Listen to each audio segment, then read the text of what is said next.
go back over, if I may, the scripture lessons that we read last week. Matthew 5, 9 to 12. Blessed are those who are persecuted for my name's sake. Matthew 5, 43 to 48. They're going to take you to court. Matthew 5, 43 to 48. And then the first one was 5, 9 to 12. And then Matthew 10, 17, verse 17, 26, 28, and 38. It is a description of how we need to learn how to love in difficult circumstances. How do we love in difficult spots? And we talked a little bit last week about how, when we're in a tug of war and we're getting into the difficulties, it's very easy to start thinking of somebody as the enemy, the other. All right? You can see on the television every single night, every time you turn it on, that we got a couple of people who are drawing the distinction, saying, I'm better than they are, I'm better than they are, they're the enemy. If you let them do what they want to do, this country will be ruined because they're the enemy, they're the other. Okay? Now, if you heard in that one party or the other, think again, because they're both saying it. Okay? What I'm trying to do is, that's the discourse that is the opposite of what Jesus Christ taught us how to do. What do you suppose that does to our national mental state when we're doing un-Christ-like things on the tube and spending millions and millions and bazillions of dollars creating divisions and us versus them in every direction? It's harmful to the national well-being. Okay? We, as God's mighty men, are on a mission. We got to show people a better way to live. Now, you would think that someone would know how to change a baby's diaper. But my kids have to teach parents who have become biological parents, but they're not very good practical parents, how to be parents with the simplest things. All right?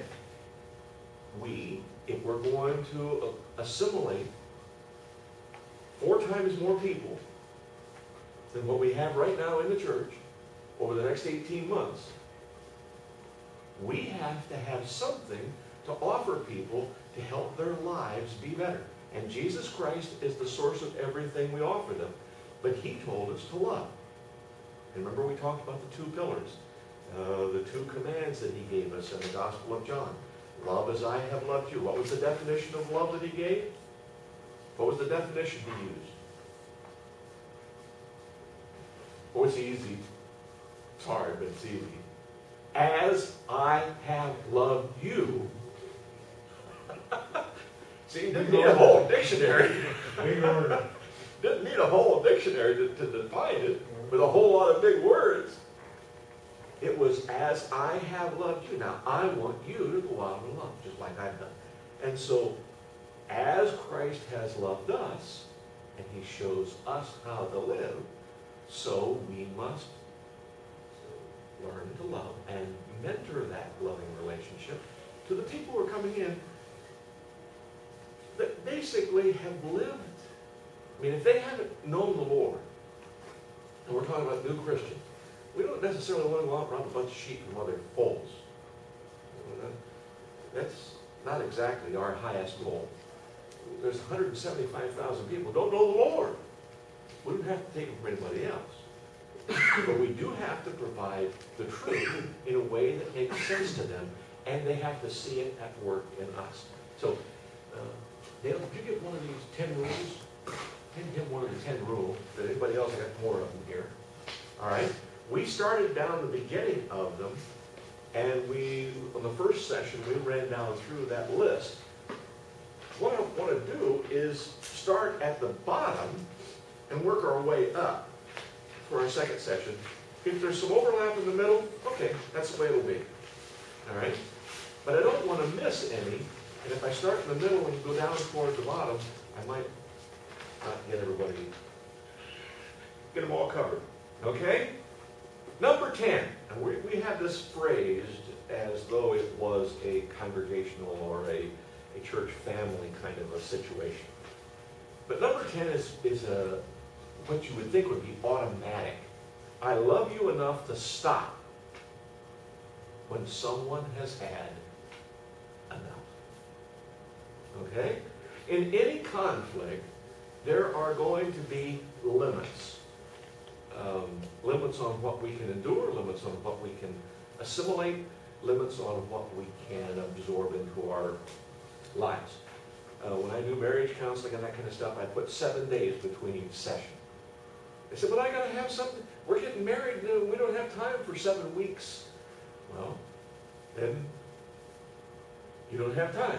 But if you just crammed a whole bunch of stuff in too fast, it's just going to spill out and get lost. You have to have some time to think about things. And when we're having conflicts, when we're having difficulties, when we're having a discussion, there's going to be things that require us to change, modify, or somehow adjust to take care of the other people in that point of tension. All right? Now, everybody laughs when you first get married. Does the toilet paper come over the front or does it hang out the back? You know, and we can talk about all the differences of the things that we, you know, well, I grew up with it going around the back side. Well, in my family, it was always hanging on the front side. After 42 years, we've got that figured out now. That's just like the toilet. You just bring it down. There's a result there. All you have to do is take the top off. You're already working toward your next conflict. Okay, but now we're into more substantive things. All right? In families, in our relationships, in even our congregation. And we start looking at things and saying, how fast can we move and solve this problem? Sometimes it just takes a while. Sometimes it's going to take a long while. I once had a family that had gotten pretty well indoctrinated with the Pentecostal belief system. And they came to me and they said, we believe that somebody ought to be speaking in tongues so that the Holy Spirit can be really present in our worship service. Gentlemen, I'm going to explain this to you in the most gentle way. It took us a long time to work our way through that. But it did. Okay? But we did. And still on Facebook with us. Still brothers in the Lord. Amen. Okay? But now if someone was said, that's got a, we can't let that in here. We're going to have to put an end to that. We're going to have, and they put some sort of an artificial time limit on it. There might have been a rupture. Okay? But we did a Bible study. We did a mentoring. We did all kinds of things. There was a very, very gentle spirit as we went through the process of trying to find God's leading in this. Okay? Rule number 10 said, there are going to be times when one of us is still charged up and feeling like they got the upper hand and we're really doing great, and the other one says, I can't. That's as much as I can take on. That's when we have to stop. And that's a commitment we make ahead of time. All right? Because that's just what we do to take care of each other. Not to run over someone when they feel like they've had enough. And in between, I think it says it right there, the last words, let there be peace. Yes. Don't do things spontaneously. Why? Why? Because nobody's prepared for that. You know, everybody's blood pressure's up, temperatures are rising. I once had a seminary class. A nice lady, a friend of mine, was the professor. And she said, when you come in here, I will give you the topic, and you are going to teach the class for that class period. And I said, that's the dumbest thing I ever heard of. Yeah. Why would a professor who's on staff turn over the responsibility to teach on a spontaneous way the class that she's supposed to be prepared to teach? If I was prepared, I would get her wages and I would teach. But I'm not prepared. I don't know what the lesson's going to be, and all of a sudden I'm supposed to have something worthwhile to say when she announces the subject in class at the beginning of the period? Let me see how many different ways this can fall apart. There's a lot. Yes. If you want me to have the class for next week, I will take the challenge of getting something prepared. But gentlemen, I'll be honest with you. We tend to have conflicts spontaneously. Now, I don't know whether you're stopped at that. But I've never seen a minister lost for words. Now, I'm offended. I'm offended by that. I got plenty of words to say about it, but I'm still offended. Well, I'm not saying. When's the time for you two to talk? When are we most likely to argue? When we have time, when something else isn't always pushing on us. When do pastors and their wives argue? In the car on the way to church, because there's no telephone calls interrupting. There wasn't when there were cell phones. And it was kind of a 20, 30 minutes drive down there to the church. And now you can talk about what's wrong with the budget or the discipline of the kids or schedules that didn't get met. And so all of a sudden, without any warning, you're arguing all the way to church. And you get out and you're supposed to be ready to lead worship. Well, it was because we were available right then. There wasn't anything else occupying our mind. Our minds kind of were in neutral, or mine wasn't in neutral, but somebody's was in neutral. And all of a sudden, then we had an argument. No, we have to be more intentional. And we have to be willing to talk when we can be. Now, you know that we're not all the same. I get up first thing in the morning, and I'm up a good hour and a half or 2 hours before Judy's up and going in the morning. I'm a morning person. I'll go in, I'll do a lot of writing, I'll do a lot of studying. My mind works real good first thing in the morning. Judy's an evening person. She'll work all the way through midnight, making clothes for the grandkids and working around, cutting stuff up and doing all kinds of stuff. I've been in bed for 2 hours. I shut down about 9:30, somewhere in there. If she wanted to really get on my nerves, start an argument about 9 o'clock. About one of the things that she really feels strong about. What's that going to do to me? Upset your apple Better cart. do it overtime. I'm winding down. I'm putting my brain to bed. It's been on the way to bed for an hour, all right? And I'm not thinking about what she's thinking about. And we have a rule. She can't come into the bedroom and say, now remember, tomorrow you have to do this, and you have to do this, and you have to do this. If you want to tell me something I have to do tomorrow, write it down in a note, and I'll get it in the morning. All right? Don't get my mind started running on a list of things I have to do, because I'm going down.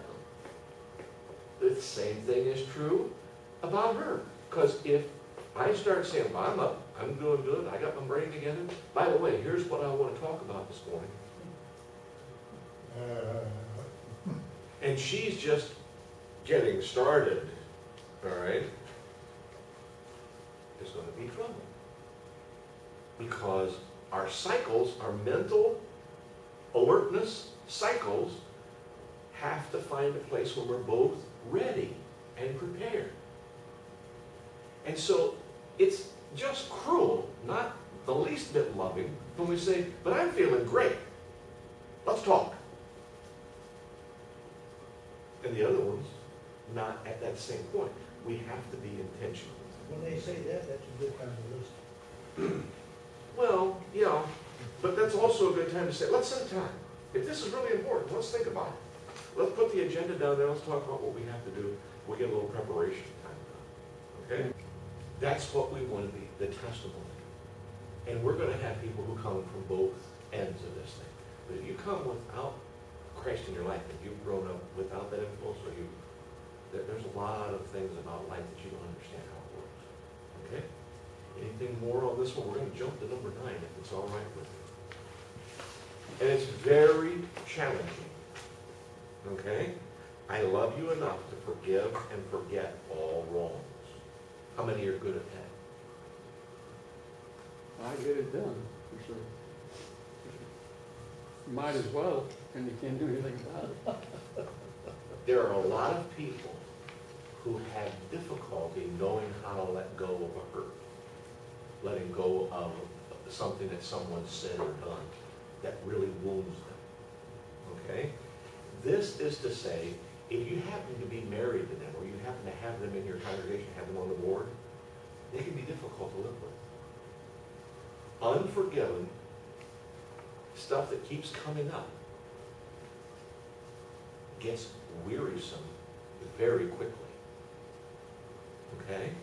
And so what we do ahead of any conflict, without any knowledge of what kind of discussions you have in any context, whether it's the association or whatever it might be, we make the agreement that we're going to forgive and forget all wrongs. Now sometimes we have difficulty forgiving, or we have difficulty forgetting. So what we do is we simply say, if I can't forget at this point, I'm going to keep forgiving you each time it comes up. And I'm going to put that into a clause. I'm not going to bring it up in the discussion. I'm not going to keep rehashing the same fault that we've had problems or the same issues. And we're going to put that to bed for a while, but I'm going to let forgiveness reign. I'm going to let that forgiveness keep peace. Now, but it's one of those things that if you decide not to let strengthening the relationship be the primary goal, but winning or getting the upper hand is the primary goal, then you're going to do those kind of things. But that's difficult with your spouse, because, you know, when she's upset, you know, and you're smiling, Let me give you some extra copies. I run them off by the reed. It may seem like, But this is what we do ahead of time. It's not a good idea when we're in the middle of one of these disputes to say, oh, by the way, Pastor Bob handed this out. You ought to look at this. I was going to ask him for That's still leave it around. There's some more. But we do this ahead of time. We talk it through. We go through these points ahead of time so that we can have this working agreement between us, among us, so that we can come to terms without having to actually go back and say, oh, I just violated number 5 again, didn't I? Oh, I just keep doing that. Isn't the worst time to have an argument is when you're mad? Oh, yeah. When you're what? When you're mad, that's the worst time to have an Oh, argument. yeah. no pinch to. And you've given away your brain. You never win once you become mad. But conflict comes through some sort of an interjection of irrationality. It doesn't make sense to us. For instance, okay, on the news, Iran is trying to build a nuclear weapon. Can you figure out why? Do you know what's in their heart I and know why? exactly what. Okay. We're living in 2012, and in that particular country, they feel like at least one area that we don't understand is that we have attacked their country, just like we'd opened up our artillery and started knocking down their cities. By the sanctions we've placed on them, they consider that an act of war. Yeah. Okay? Yeah. Now, let me go backwards and say, most of us would not say, well, that's not an act of war. Why are they acting irrationally in such a hostile way when we haven't done anything? We're completely clean. I don't always understand it. For instance, we had a man who was the administrator when I was in the western side of Pennsylvania. And he and the lead pastor of that whole area decided the day that I moved into town that I had to leave. I was a threat, I was a danger, and they were going to get rid of me. Okay? Why? They didn't know. Well, they knew enough about me that they thought they knew who I was. And nothing you could say would change their mind. There was an irrationality about it. It wasn't logical in the sense that, that you could undo something or correct something that they had misunderstood. I hadn't done anything. And yet there was open hostility. 3 years later, they're in a pastor's meeting, and the two of them are standing there saying, you are a very damaged person. You cannot trust us. You have, something has happened in you. You cannot trust us to do anything. Okay? That was not true, but they just ranted for 45 minutes. From their vantage point, the more we learn, the more we can understand what they see as being the victims of us. On the other side. Okay? Just like they killed Christ. The same thing. Now we have to come to the point where we say, how do you forgive? We're still on number 9, by the way. All right? How do you forgive when you don't even understand why? How do you come to terms with it? Yeah, how do I do this in a way that makes sense? Jesus said that we are to pray for those who abuse us, despitefully use us, okay, but they are not working in our best interest. Okay? They are the other. How do you bless them? How do you pray for their blessing? He didn't say pray for the sky to fall on their head. All right, pray for that's the wrong intention of the prayer. The prayer is, Lord, pour out your blessing upon them. And you can't do that if you haven't forgiven. And you can't turn that person in your own heart into something other than an enemy if you aren't preemptively forgiving. And we can feel sorry for them, but there's a sense in which we ought to have the mind of Christ. In other words, he didn't just give us an instruction to love. He showed us, as I have loved, you need to love. From the cross, he's asking his Father in heaven to forgive those who nailed him there. Okay? That would be hard to do. See, that's hard, because we've been wounded. We can dwell on being the victim. We can dwell on why someone attacked us. We can dwell, well, that doesn't make sense. Why would they nail me to a cross? Who did I offend? It's usually right in here. If we don't preemptively say, I'm going to put this down in my heart, I'm not going to dwell on it, then we can begin to start to see how we can have peace. But I'll be honest with you, we can't get to the number 8, all right, until we have come to the point where we're ready to look at the other person as something other than the enemy, our opposition, our foe, all right? Number 8 says, I'm going to search for the reasons why. I'm going to search for who you are. I'm going to search for what makes you tick. I'm going to search for what makes you operate. I'm going to ask the question. I had a boss, a great boss, and we made expensive furniture, and the guys would go out for installations, and they would come back. We'd ask the question, how'd it go? You know what the answer was? Always. Hey, Rick, fine. The boss said, never, ever, ever accept that answer. Always ask at least 3 more questions. Well, why would you want something other than fine? Why would you ask? Because you're going to get to the truth. Was the owner there when you finished up? Did he approve the job when you saw it was finished? No, it was just a housekeeper.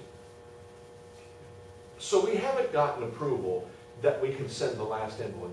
Well, how did that last big piece get in there? It was too big to get in the door. How did you get that last big piece? How did you finally figure out how to get that last big piece of the furniture in there? Well, that was the trouble. We scratched the door getting it in there, and we maybe broke a window to... So when it was fine the first time, by the time you get to the third or fourth question, you realize, we got work to do tomorrow. Okay? We do that in our own relationships, in our own discussions, because we don't want to go all the way into all the details of how we feel and what's... You know, I'm married to a lady that doesn't really talk about her feelings very well. And it may take several days before you finally get to the point where she can actually say, here's the way I feel about that. All right, she's got to sort things out. I tend to just throw it all on the table right away. But I have to continually ask the question, is it something that I can help you with? Is there some way I can make this better for you? Is there something I can do?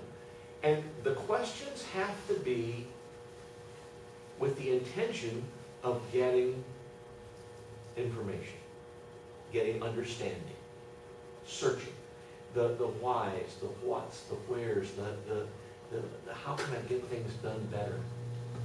If we are not actively searching for understanding, we're going to be working on a very superficial level. You gotta remember this, that just because you can lay it down, doesn't mean that other person will. Exactly. Exactly. That's what you have to make, that extra mile. That's what you have to go back and try to make it right. And usually sometimes there are words to the point you can't make it right. Not at first. Not at first, but I'll tell you what, you can make real progress. I had a couple come to me one time and said, we've had 7 miserable years. We've had 7 miserable years. We can't go on anymore. What are you going to do to help us? I said, okay, let's start working on that. Tomorrow, you're going to be awake for 12 hours, sleeping for 8, working for several more. Let's say that you're going to spend 12 hours just being nice to each other, being pleasant. Not argumentative, not on edge, not all jacked up. My son-in-law calls it being bowed up, you know, bowed up. That's where he comes from. Not ready for a fight, not eager to get something on, not trying to get defending yourself against something. Just relax. And then come back over here to tomorrow evening, after 12 hours, and tell me how you feel. They came back over. We had a good day. We had a good day. I said, by the time you do that for 3 days, and you follow that same pattern, it'll only seem like it was 5.5 bad years. And if you're able to keep it up for a week, it'll only feel like 3 bad years. Hey, come on in, come on in. And if you're able to actually do that for 10 days, you might even forget you had 7 bad years. Why? Because we're in the moment. We live in the moment. If we can live with a sense that it's going to be better tomorrow, because we can see that it's getting better, we don't spend so much time thinking about how bad it was 7 years ago. If we can see that we're actually making progress and that we have a partner in making it better, I can look at tomorrow without being in dread. I can feel safe enough that I don't have to live in a constant sense of stress about what's the next bad thing that's going to happen. When I love you enough to search for what I can do to make your life better, and I'm constantly asking that follow-up question, what is it now? Is there something else I can do? You know, that irritating question you always get at the end of the telephone call, have I taken care of all of your needs? Is there anything else that you need? All right. Have I answered all your questions for today? Have I helped you? Okay. Well, Maybe, sometimes they do. So what we need to do is we have to be constantly asking the question, how can we move this relationship forward? How can I understand you better? How can I understand myself better? I'll be honest, at least half of the lessons that I've learned in conflict were why I mess up so often. I have a pattern in my own heart, my own life, my own personality, my own gifts, that tends to repeat. And Judy will say, you're doing it again. Okay, I get that. All right? Now, we've gone forwards through the list of 10. We've gone backwards to about the point where we've gotten to. Not everyone here has been through the whole process. The lesson is on YouTube if you want to catch the other ones that you may not have got. All right? This one will be on by tomorrow afternoon sometime. You can watch anything that you want to. You can actually have extra copies. I usually make, when I do premarital counseling, I make lots of copies. I said you need one in every room in the house. Because you're going to have to learn to practice. Because once in a while, somebody's going to say, I'm gonna give this one up tonight. number 3, remember number 3, you know, we're not gonna do this again, we've already broken number 3 enough times, we gotta go back, or whatever the number. But we tend to have the same arguments, we tend to have the same points of conflict, and we go through it again and again. It's just who we are. Well, if I can give